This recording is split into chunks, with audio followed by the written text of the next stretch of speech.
காற்றினுடைய பண்புகளை பற்றி சோதனை செய்து நாம் சில கருத்துக்களை தெரிந்து கொண்டோம். காற்றினுடைய பண்புகள் என்ன? காற்று ஒரு இடத்தை அடைத்துக் கொள்கிறது, காற்றுக்கு எடை உண்டு, காற்றுக்கு அழுத்தம் உண்டு. இது ஒவ்வொன்றுக்கும் நாம் ரெண்டு சோதனைகள் செய்து நாம் அதை தெரிந்து கொண்டோம். இப்போ மேலும் சில சோதனைகள், இப்போ காற்றுக்கு அழுத்தம் உண்டு அப்படிங்கிறது ரொம்ப ரொம்ப அதிசயமான ஒரு எக்ஸ்பெரிமெண்ட் பாருங்கள், சோதனை பாருங்கள். இதுக்கு என்ன செய்யணும்? இந்த மாதிரி ஒரு பாட்டில், இந்த பாட்டிலில் சின்ன பாட்டிலாக இருக்கலாம், இல்லை பெரிய பாட்டிலாக இருக்கலாம். இந்த பிளாஸ்டிக் பாட்டிலாக இருந்தால் நல்லது, தண்ணியை குடிக்கிற பாட்டில். அது உள்ளே என்ன பண்ணணும்? இந்த மாதிரி ஒரு பலூனை உள்ளே செருகணும். இந்த பலூனை உள்ளே போட்டு அந்த வாயை இந்த பாட்டிலோட வாயோட இழுத்து கட்டிடணும். ஒரு பசை டேப்பால் சுற்றி கட்டிட்டேன்னா அப்படி ஜம்முன்னு நின்று போகும். இப்போ பலூன் உள்ளே இருக்கு. இப்போ இதை முதல்ல ஊதி பாருங்க. இப்போ உள்ள பலூன் இருக்கு, இது பாட்டில். இப்போ ஊத முயற்சி பண்ணால் எப்படி ஆகுதுன்னு பாருங்க. பாருங்களேன்,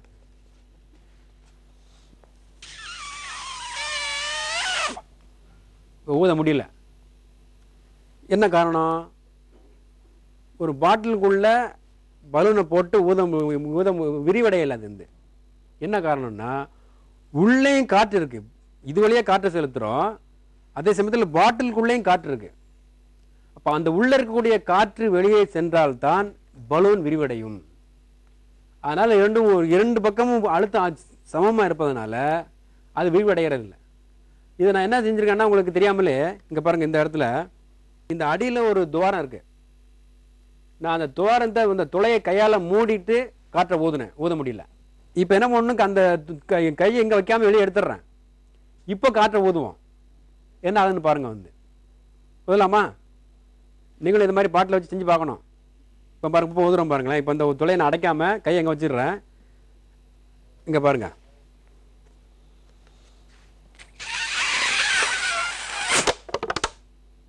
ஆனால் ஊதுறது விட்ட உடனே டம்னு அது நசுங்குது.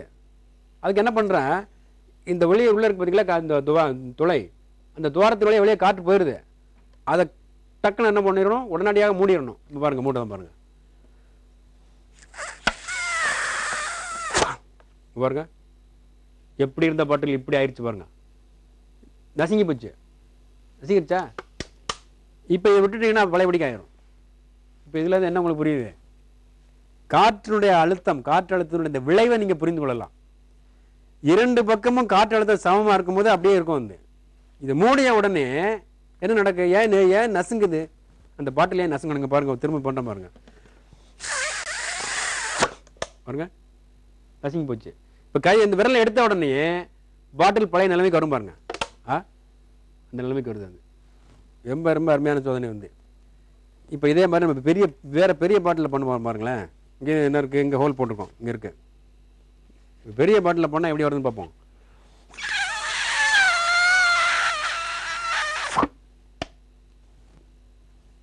அந்த அளவுக்கு வெளியே வரல அது. இப்போ நீங்கள் என்ன பண்ணலாம்னா, இந்த பலூன் அப்படியே எடுத்து ஒரு முடிச்சு போட்டு உள்ளே தள்ளிடலாம். இப்போ உள்ளே தள்ளுறதுக்கு இதை என்ன பண்ணி, இதை அடைச்சிருக்கணும். இது அப்படி இதுக்கு எடுத்துட்டா இதாகிடுது, இதை விட்டுருவோம். இப்போ இந்த பலூன் இந்த பாட்டிலில் பண்ணி பார்க்கலாம். வேற பாட்டில் நிறைய இந்த மாதிரி வித்தியாசமாக ஒரு பாட்டில்களை எடுத்து செஞ்சு பார்க்கணும் நீங்கள். அப்போ தான் உங்களுக்கு அந்த சரியான அறிவியல் உண்மை புரியும். இங்கே பாருங்க,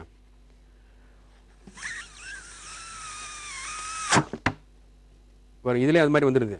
தோரம் எங்கே இருக்குது? இதில் இங்கே இருக்குது, இதை அடைக்கணும். இந்த இருக்கு பாருங்க, இங்கே இருக்குது, துளை இருக்குது. அங்கே விரலை வச்சு நான் அடைக்க போகிறேன்.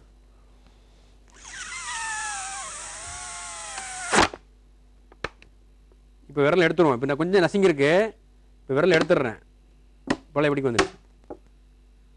அப்போ இந்த பலூனை உள்ளே போட முடியாது.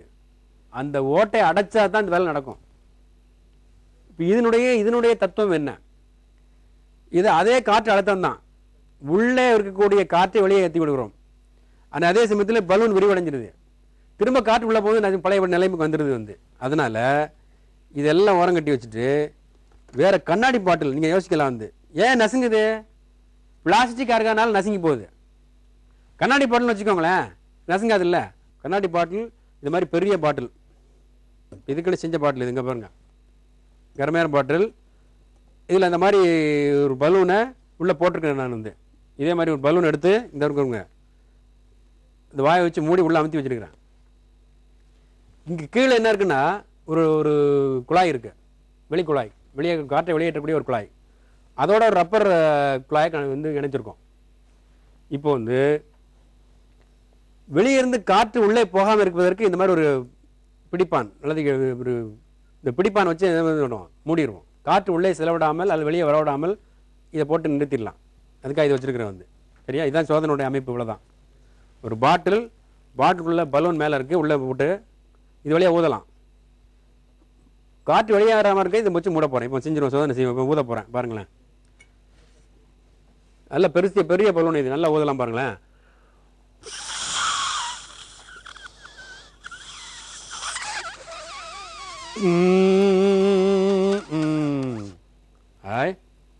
இப்போ நிறுத்திட்டேன். இப்போ நிறுத்தின அப்புறம் இப்போ கை எடுக்கணும் இல்லையா, அதனால ஒரு கிளிப்பு போட்டுருவோம். அந்த பிடிப்பானை போட்டாச்சுன்னா அப்படி நின்றுடும். அவ்வளோதான். இனிமேல் ஒன்றும் பிரச்சனை இல்லை. குடம் மாதிரி இருக்குது பாருங்கள், அவ்வளோ பெரிய பலூன் எப்படி உள்ளே போச்சு பாருங்கள். இப்போ நீங்கள் வந்து பலூனை வந்து திறந்திருக்கும் பொழுது இப்படி உப்பிக்கிட்டு இருக்கும் பார்த்துருக்கீங்களா? எங்கேயாவது பார்த்துருக்கீங்களா? இங்கே பார்த்துருக்கே முடியாது. இங்கே பாருங்கள், நம்ம நிகழ்ச்சியெலாம் பார்க்க போகிறீங்க. இங்கே பாருங்கள், பலூன் வந்து வாய் வந்து திறந்திருக்கு, ஆனாலும் பலூன் உப்பி பெரிதாக விரிவடைஞ்சிருக்கு. இதுதான் அறிவியலுடைய அதிசயம். வந்து எப்படி கண்டுபிடிங்க? இதான் கண்டுபிடி நிகழ்ச்சி. இதற்கான காரணத்தை கண்டுபிடிங்க. இங்கே வாய் பார்த்தீங்களா? அது நல்லா திறந்திருக்கு, குடம் மாதிரி பலூன் விரிவடைஞ்சிருக்கு இருக்கா? இப்போ நான் வந்து பலூன் உள்ளே போட போகிறேன்.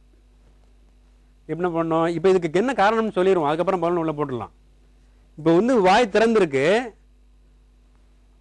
இந்த பலூனுக்கு உள்ளே இருக்கக்கூடிய காற்று அழுத்தம் இந்த பாட்டிலுக்கு வெளியே இருக்குது பார்த்தீங்களா? இங்கே பாருங்க, கீழே கொஞ்சம் பகுதி இருக்குது, இங்கெல்லாம் காற்று இருக்குது. அந்த காற்றினுடைய அழுத்தமும் சமமாக இருக்குது. இப்போ வெளியே இருக்கக்கூடிய காற்று உள்ளே போக முடியாது, அப்போ நிறுத்திட்டோம். இப்போ நாம் என்ன பண்ணலாம்னா, இதை மெதுவாக எடுத்து உள்ளே வெளியே அழுத்தம் அதிகமாக இருக்கலாம், அப்படியே இருக்குது வந்து. இப்போ மெதுவாக இந்த பலூனை வெளியே ஓப்பன் பண்ணி அந்த வாயை எடுத்துட்டு உள்ளே பார்த்துங்க பாருங்கள். இங்கே வந்து ஒரு முடிச்சு போட்டுறேன், கொஞ்சம் காற்று விட்டுக்கலாம்.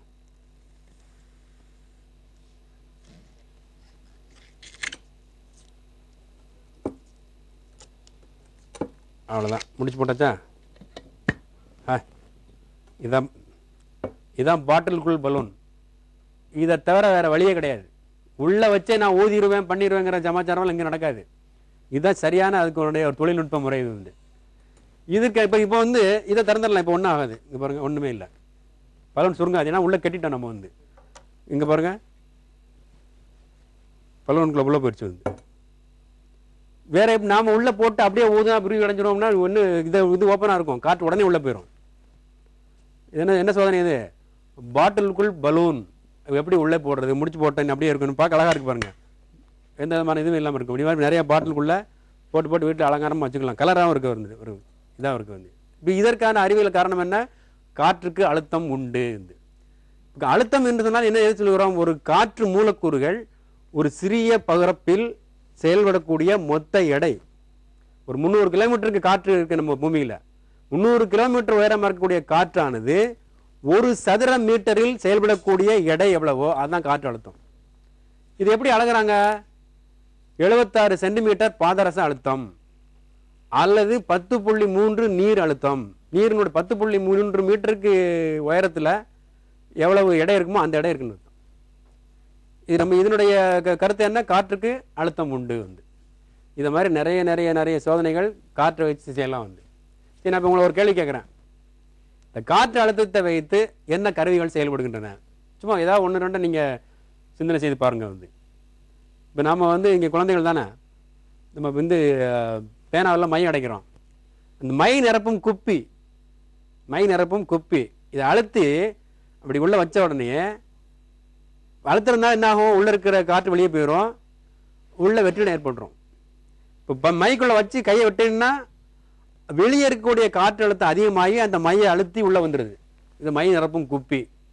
அதே மாதிரி மருத்துவர் பயன்படுத்தக்கூடிய ஊசி, அடிப்பம்பு, எல்லா பம்பு இருக்குங்களா, இந்த காற்று பம்புகள், அந்த பம்புகள், அதே மாதிரி சைக்கிள் பம்பு, மிதிவண்டி பம்பு, இந்த பம்புகள் எல்லாம் காற்று அழுத்தத்தை அடிப்படையாக கொண்டு வேலை செய்கின்றன அப்படின்னு. இப்போ நம்ம இதுலேருந்து என்ன சொல்கிறோம் அப்படின்னா, ஒரு சோதனை செய்கிறோம். அந்த சோதனையிலிருந்து ஒரு முடிவு, அந்த கருத்து நம்மளுடைய அன்றாட வாழ்க்கையிலே எங்கே பயன்படுகிறது இவ்வளவு நீங்கள் தெரிந்து கொள்ளணும். அப்போ தான் அறிவியல்னா என்ன, ஏதோ ஒரு சென்னை பல்கலைக்கழகத்தில் இருக்குது இல்லை சென்னை ஐஐடியில் இருக்குது அப்படிலாம் நீங்கள் நினைக்கக்கூடாது. பள்ளிக்கூடத்தில், கல்லூரியில், பல்கலைக்கழகங்கள் எல்லாம் கிடையாது. நம்ம வீட்டை சுற்றியே நம்முடைய அன்றாட வாழ்க்கையிலே அறிவியல் இருக்கிறது என்பதை நீங்கள் புரிந்து கொள்ள வேண்டும்.